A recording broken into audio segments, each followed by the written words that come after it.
All right, I'm going to move on. Next one is two questions. If you only have time for one, please answer the second one. Should I enter GMB service areas for restaurants and or service areas only for service area businesses? Or number two is, if a company is worried about their restaurant image, can I create my IFTTT network and Twitter? Will it work if I don't do a branded ring, but instead use something like fans of restaurant chain name, and then run everything through that? This way I can post anything to Twitter and not have to worry about them not liking the content. I would want to post the blog since I don't have any time for budget for expert copywriting. Thanks. Okay, so we have time for both of those. The first one is, should I enter GMB service area for restaurants? I don't know. I've never done any restaurant marketing. Does anybody here have a good answer for that? No, I don't, but I asked him, this was in, I think, the free SEO group, and I asked him to put it in here because I wanted the opinion from you guys in case you guys have worked with restaurants. Because my view of it is, all right, so let's say your traffic is mostly from your neighborhood, from your area. You don't really need this the service area. Yeah, because people already know. Yeah. I mean, service area would work because people already know where you are, correct? Yeah. But what if you're trying to reach people a little bit further out, people who actually need directions to wherever it is that you are?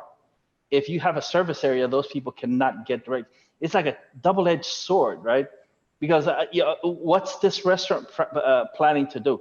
Are they planning to add a catering business, for example, in which case a service area would be great, right? Because you're not serving people at your location, you're actually going out. Yeah, but can't you have both? You used to be able to, unless it's changed in the last couple of months, you used to be able to have, in some cases, a service area business with a shown location, like a published location. Did they do away with that? Do you remember that people started getting hit? Yeah, no, I know that. For having that. Is that. So yeah, what he has to do is go and find out whether he is in one of those niches where you can display both the address and the service area, and that would be a win-win. Yeah. If not, and you have to choose one or the other, then you're going to have to talk to the restaurant owner and say, where do most of the restaurant patrons come from? Are they from the neighborhood, or are there people coming from out and telling you, hey, we heard about you, and we went into Google Maps and we typed the directions so that we could come here. There are people who will travel a long way. Yeah. Go to a really good restaurant, and if they don't know where you are and they can't find the restaurant, and that's a service area, they can't find the address, then they won't know how to get to you. Yeah, I would suggest contacting Google support or Google My Business support and asking that question.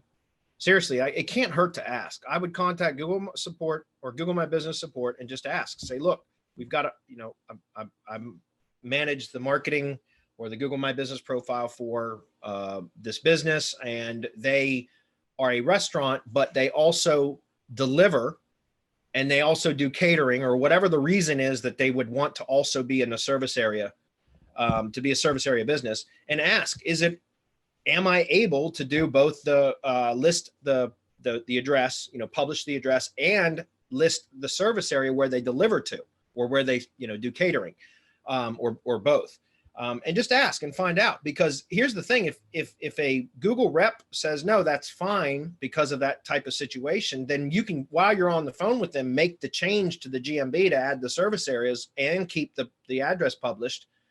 And if it suspends it, you'll have them right there to say, well, you just gave me said it was okay to do it, so can you unsuspend this or whatever. That's what I would do, is in a situation like that, is just contact them before you do it and it causes a problem. I would contact them and ask them, and if they say that it's okay, that's one of the conditions which that's allowable, then make that change. If that makes sense.